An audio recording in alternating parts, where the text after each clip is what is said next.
ព្រឹត្តិការណ៍ World Cup ដែលមកដល់ពាក់កណ្ដាលទីហើ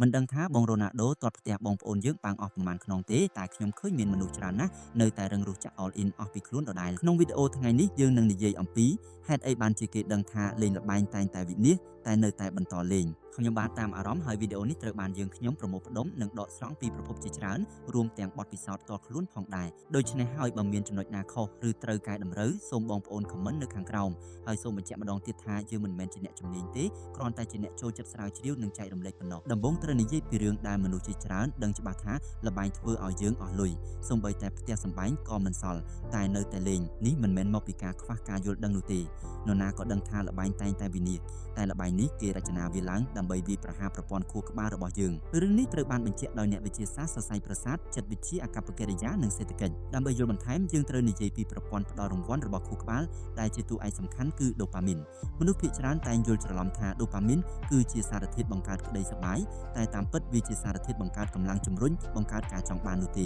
ពេលលេងល្បែងស៊ីសងដូប៉ាមីននឹងបញ្ចេញមកពេលយើងឈ្នះតែវាបញ្ចេញខ្លាំងបំផុតគឺនៅពេលដែលកំពុងរងចាំលទ្ធផលជាពិសេសពេលដែលលទ្ធផលមិនច្បាស់ដូប៉ាមីនកាន់តែកើនឡើងខ្ពស់យោងតាមមូលនិធិលេងល្បែងប្រកបដោយការទទួលខុសត្រូវ Victorian របស់អូស្ត្រាលីខួរក្បាលចាប់ផ្ដើមបញ្ចេញដូប៉ាមីនតាំងពីមុនពេលអ្នកលេងដាក់លុយម្លេះគឺដោយសារតែការរំពឹងទុកថាខ្លួនអាចនឹងឈ្នះរឿងនេះត្រូវបានបញ្ជាក់ក្នុងការសិក្សាមួយនៅឆ្នាំ2004របស់សាកលវិទ្យាល័យ Vanderbilt អ្នកវិទ្យាសាស្ត្របានប្រើវិធី scan PET ដើម្បីតាមដានបរិមាណដូប៉ាមីនដែលបញ្ចេញក្នុងខួរក្បាលមនុស្សអ្នកចូលរួមត្រូវបានបែងចែកជា3ក្រុមក្រុមទី1មានឱកាសទទួលបានរង្វាន់តែមិនដឹងថាពេលណាក្រុមទី2ដឹងច្បាស់ថារាល់ការជ្រើសរើស4ដងនឹងទទួលបានរង្វាន់ចំណែកក្រុមចុងក្រោយគឺមិនទទួលបានរង្វាន់អ្វីទាល់តែសោះលទ្ធផលគឺបរិមាណដូប៉ាមីនកើនឡើងខ្លាំងបំផុតមិនមែននៅក្រុមដែលបានរង្វាន់ច្រើនជាងគេទេគឺនៅក្រុមដែលមិនអាចទាយដឹងថានឹងបានរង្វាន់នៅពេលណាផ្ទុយទៅវិញពេលដែលរង្វាន់ដែលអាចទាយដឹងមុនដូប៉ាមីនកើនឡើងតែតិចតួចប៉ុណ្ណោះនោះហើយជាគោលការណ៍របស់ល្បែងគោលគឺការឈ្នះវាមិនតាក់ទាញស្មើនឹងឱកាសដែលអាចនឹងឈ្នះនោះទេការដែលយើងនៅមានអារម្មណ៍ទាំងនេះក្នុងរយៈពេលយូរវានឹងធ្វើឲ្យខួរក្បាលផ្លាស់ប្ដូរមានតំបន់2ដែលរងផលប៉ះពាល់ខ្លាំងជាងគេទី1គឺសម្បកខួរក្បាលផ្នែកខាងមុខដែលទទួលខុសត្រូវលើការគ្រប់គ្រងអារម្មណ៍ឆេវឆាវរៀបចំផែនការនិងវិតម្លៃផលវិបាកទី2គឺវិន្ទ្រាសតិអាតុមជាកន្លែងដែលទទួលអារម្មណ៍រង្វាន់ចំពោះអ្នកដែលញៀនល្បែងប្រព័ន្ធផ្ដល់រង្វាន់ដំណើរការខ្លាំងជាងធម្មតាខណៈពេលដែលតំបន់គ្រប់គ្រងការគិតបែរជាដំណើរការខ្សោយទៅវិញជានិយាយឲ្យស្រួលស្ដាប់គឺល្បែងធ្វើឲ្យងងឹតមុខហើយនោះជាមូលហេតុដែលមនុស្សជាច្រើនដឹងថាខ្លួនកំពុងចាញ់តែនៅតែបញ្ឈប់មិនបានបន្ថែមពីនេះខួរក្បាលវានឹងចាប់ផ្ដើមស៊ាំទៅនឹងបរិមាណដូប៉ាមីនដែលបានបង្កើតមានន័យថាយូរៗទៅការចាក់តិចតួចលែងផ្ដល់អារម្មណ៍សប្បាយទៀតហើយចង់សប្បាយត្រូវតែចាក់ធំជាងមុនហើយយូរៗទៅគឺត្រូវ all in នឹងហើយជាហេតុផលដែលដំបូងលេងត្រឹមប៉ុន្មានពាន់ប៉ុន្មានម៉ឺនតែក្រោយមកលេងដល់ថ្នាក់ដាក់ប្លង់ដី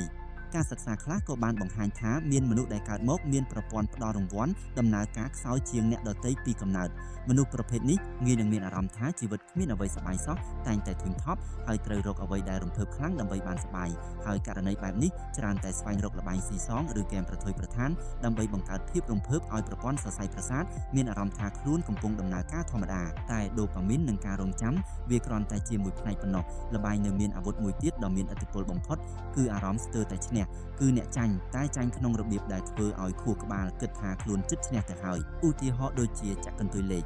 ដល់ពេលលេខចេញមកគឺវាចិត្តត្រូវដូចនឹងលេខដែលអ្នកចាក់ឬអាក្រក់ជាងនេះគឺវាចេញចំលេខដែលអ្នកគិតតាំងពីដំបូងតែអ្នកមិនបានចាក់លេខនោះទេខាងផ្នែកលុយកាក់គឺនៅតែចាញ់តែខួរក្បាលបែរជាមិនគិតអញ្ចឹងទេលោកបណ្ឌិតលូក្លាកបានធ្វើការសិក្សាមួយដោយឲ្យអ្នកលេងល្បែងចូលរួមក្នុងហ្គេម2 slot ក្នុងហ្គេមនេះមានលទ្ធផល3យ៉ាងគឺឈ្នះចាញ់ទាំងស្រុងនិងស្ទើរតែឈ្នះលទ្ធផលបង្ហាញថាពេលអ្នកលេងជួបស្ថានភាពស្ទើរតែឈ្នះខួរក្បាលនឹងបញ្ឆេះតំបន់ដែលពាក់ព័ន្ធនឹងរង្វាន់ស្ទើរតែដូចពេលដែលពួកគេឈ្នះពិតប្រាកដអញ្ចឹងនិយាយឲ្យស្រួលស្ដាប់ខួរក្បាលចាត់ទុកការស្ទើរតែឈ្នះជាសញ្ញាវិជ្ជមានដូចជាកំពុងប្រាប់ថាខំប្រឹងបន្តិចទៀតទៅលើកក្រោយច្បាស់ជាបានហើយអ្វីដែលគួរឲ្យនិយាយឥទ្ធិពលនេះគឺមានកាន់តែខ្លាំងចំពោះអ្នកដែលញៀនល្បែងធ្ងន់ធ្ងរពេលដែលអ្នកស្ទើរតែឈ្នះចង្វាក់បេះដូងនឹងលូតញាប់រាងកាយកាន់តែរំភើបបែកញើសច្រើនមានន័យថាទោះបីទើបតែចាញ់លុយតែរាងកាយនៅតែមានប្រតិកម្មដូចទើបតែទទួលបានសញ្ញាវិជ្ជមានអញ្ចឹងព្រោះនៅក្នុងជីវិតធម្មតាការស្ទើរតែជោគជ័យច្រើនតែជាសញ្ញាល្អឧទាហរណ៍លើកទី1ទាត់បាល់ខុសឆ្ងាយលើកទី2ខុសតិចតួចលើកទី3បាល់ប៉ះបង្គោលទីខួរក្បាលនឹងយល់ថាជំនាញយើងកំពុងអភិវឌ្ឍហើយដូប៉ាមីននឹងបញ្ចេញដើម្បីលើកទឹកចិត្តឲ្យអ្នកខំប្រឹងបន្ត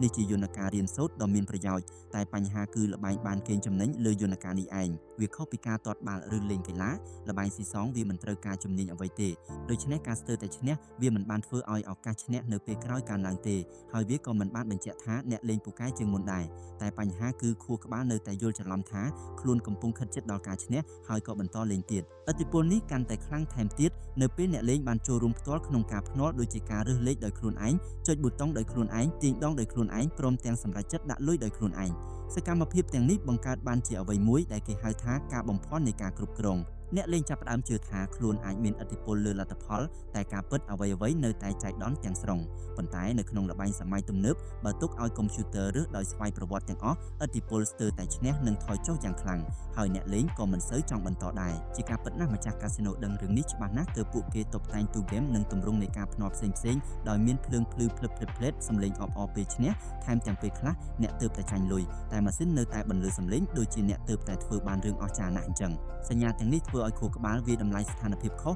ធ្វើឲ្យអ្នកលេងចូលចិត្តអារម្មណ៍ស្ទើរតែឈ្នះនេះចងចាំតែការឈ្នះតិចតួចនិងភ្លេចអស់លុយដែលបានចាញ់ហើយចុងក្រោយពួកគេកាន់តែលេងកាន់តែជឿថាសំណាងកំពុងមកដល់ខណៈដែលតាម probability ការលេងលើកក្រោយក៏មិនខុសពីលើកទី1ដែរនិយាយឲ្យខ្លីល្បែងបានលួចបន្លំយន្តការរៀនសូត្ររបស់ខួរក្បាលយើងផ្ទាល់ធ្វើឲ្យយើងមានអារម្មណ៍ថាកំពុងខិតជិតជ័យជំនះតែការពិតអ្វីដែលកំពុងខិតជិតនោះគឺលុយក្នុងគណនីធ្លាក់ដល់0បន្ទាប់មកនៅមានយន្តការខួរក្បាលមួយទៀតដែលធ្វើឲ្យយើងលក់ផ្ទះលក់សម្បែងយកទៅលេងល្បែងគឺរបៀបដែលខួរក្បាលដំណើរការ probability ខួរក្បាលមនុស្សកើតមកដើម្បីស្វែងរកទម្លាប់ឬក្បួនខ្នាតព្រោះពីសម័យមុនយើងត្រូវមើលស្នាមជើងសត្វសង្កេតអាកាសធាតុចងចាំរដូវកាលដើម្បីទស្សន៍ទាយរឿងដែលនឹងកើតឡើងទើបអាចរស់រានមានជីវិតបានតែបញ្ហាគឺខួរក្បាលវារកក្បួនខ្នាតពូកែពេកដល់ថ្នាក់មើលឃើញក្បួនខ្នាតនៅកន្លែងដែលគ្មានក្បួនទាល់តែសោះពេលនេះហើយដែលការយល់ខុសក្នុងល្បែងកើតឡើងវាគឺជាជំនឿដែលថាលទ្ធផលកន្លងមកនឹងមានឥទ្ធិពលដល់លទ្ធផលចៃដន្យនាពេលអនាគតឧទាហរណ៍ងាយបំផុតគឺការបោះកាក់លើកទី1គឺ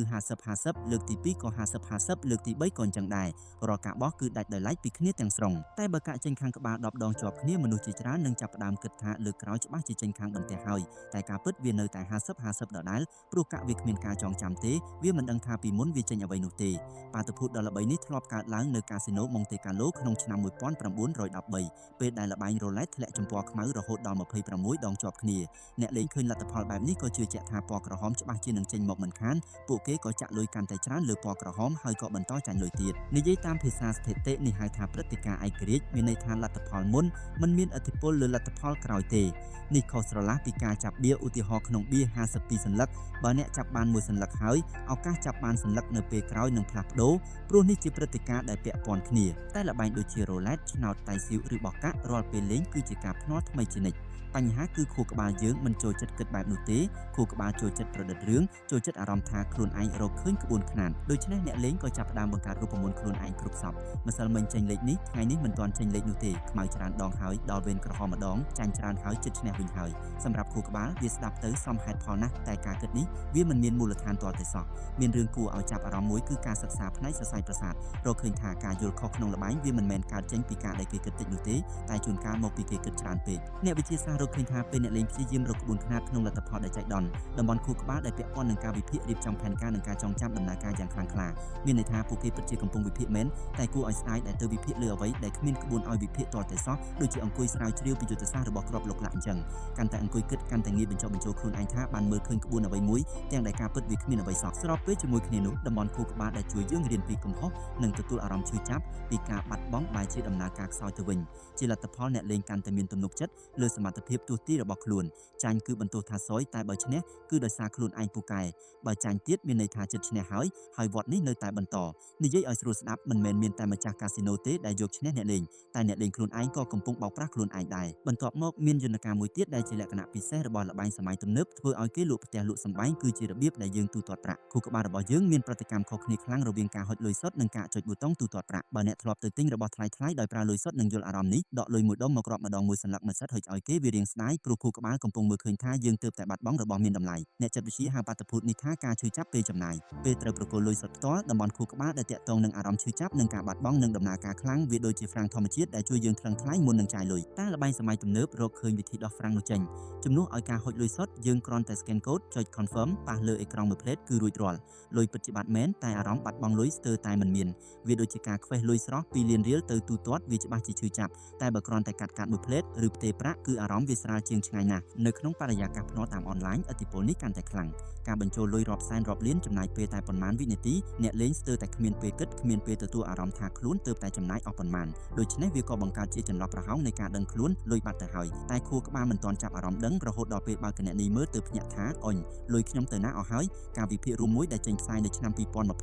ផ្អែកលើការសិក្សា71ផ្សេងគ្នាបានបង្ហាញថាការទូទាត់ដោយមិនប្រើសាច់ប្រាក់ធ្វើឲ្យមនុស្សចំណាយលុយច្រើនជាងមុនយ៉ាងខ្លាំងតែនៅមានល្បិចមួយទៀតបន្ទាប់ពីបញ្ចូលលុយទៅក្នុងគណនីភ្នាល់ខួរក្បាលលេងល្បិចមួយទៀតគឺការបដូរឈ្មោះចំនួនទឹកប្រាក់ឧទាហរណ៍អ្នកមាន10លានក្នុងកុងធនាគារស្ដាប់ទៅច្រើនណាស់តែពេលបដូរទៅជា10លានក្នុងកាបូបលុយភ្នាល់ឬទៅជា100,000ពេជ្រឬ5000 token ពេលនោះខួរក្បាលនឹងមានអារម្មណ៍ខុសប្លែកពេលនេះវាមើលទៅលេងដូចជាលុយចាយវីប្រចាំថ្ងៃលុយសន្សំឬលុយបង់សាលាកូនទៀតហើយវាគឺជាលុយសម្រាប់លេងហើយនៅពេលដែលត្រូវបានដាក់ស្លាកថាជាលុយសម្រាប់លេងស្តង់ដារនៃការចំណាយក៏ធូររលុងជាងមុននេះជាមូលហេតុដែលកាស៊ីណូច្រើនប្រើកាក់ឈីបជំនួសឲ្យលុយសុទ្ធបងប្អូនដែលចូលចិត្តមើលរឿងកាស៊ីណូច្បាស់ជាឃើញហើយចូលដល់ភ្លាមបដូរលុយជាកាក់ឈីបខៀវក្រហមស្វាយលឿងមើលទៅគួរឲ្យសប្បាយណាស់ក្នុងគោលបំណងបង្កើតគម្លាតរវាងអ្នកលេងនិងលុយពិតព្រោះពេលបោះកាក់ឈីបមួយដុំទៅលើតុវាមានអារម្មណ៍ខុសស្រឡះពីការបោះលុយសុទ្ធរាប់លានទៅលើតុបន្ទាប់មកយើងពង្រីកយន្តការនេះបន្តិចទៅក្នុងហ្គេមវិញតាមពិតយន្តការល្បែងសម័យទំនើបជាច្រើនត្រូវបានបញ្ចូលទៅក្នុងវីដេអូហ្គេមជាយូរមកហើយឧទាហរណ៍ស្រួលយល់បំផុតគឺ loot box black box ឬហៅថាប្រអប់របស់របរចៃដន្យអ្នកចំណាយលុយទិញតែមិនដឹងថានឹងទទួលបានអ្វីដែលវាមិនខុសពីការទិញឆ្នោតទាល់តែសោះគ្រាន់តែឥឡូវឆ្នោតនោះវាអាចបញ្ចេញពន្លឺបានហើយជាការពិតណាស់វាក៏ប្រើប្រាស់យន្តការរង្វាន់ចៃដន្យដោយដែលយើងបាននិយាយខាងលើដែរគឺបើកមកអ៊ុតមើលសង្ឃឹមរួចក៏ខកចិត្តហើយក៏បើកបន្តទៀតសរុបមកល្បែងផ្សងសំណាងការភ្នាល់គឺសុទ្ធតែចំណាយលុយច្រើនតែងតែវិនិច្ឆ័យហើយវាគឺជាលទ្ធផលនៃបណ្ដាញយន្តការជីវសាស្ត្រចិត្តសាស្ត្រនិងការរចនាប្រព័ន្ធមិនមែនគ្រាន់តែជាភាពទន់ខ្សោយនៃអត្តចរិតឬការខ្វះការយល់ដឹងនោះទេនិយាយឲ្យស្រួលស្ដាប់ការភ្នាល់ផ្សងសំណាងទោះមិនអស់លុយក៏វាសប្បាយដែរទើបខ្ញុំយល់ថាហេតុអ្វីបានជាគេគិតថាថែមលុយបន្តិចទៀតទៅវាលេងសប្បាយជាងយ៉ាងណាវាក៏ជាការកំសាន្តតែការកំសាន្តនេះវាធ្វើឲ្យបាត់បង់ផ្ទះសម្បែងឆក់យកការខិតខំប្រឹងប្រែងនិងប្រាក់សន្សំរបស់គ្រួសារប៉ុណ្ណោះទេឥឡូវការភ្នាល់លេងល្បែងអាចជាប់គុកទៀតដូច្នេះបងប្អូនកុំពាក់ព័ន្ធអីល្អជាងហើយនេះក៏ជាការបញ្ចប់នៃវីដេអូថ្ងៃនេះតើអ្នកទាំងអស់គ្នាគិតយ៉ាងណាដែរចំពោះបញ្ហានេះសូមជួយ comment នៅខាងក្រោមខ្ញុំបាទតាមអារម្មណ៍កុំភ្លេចចុច subscribe ដើម្បីទទួលបានវីដេអូថ្មីៗជួបគ្នានៅវីដេអូក្រោយ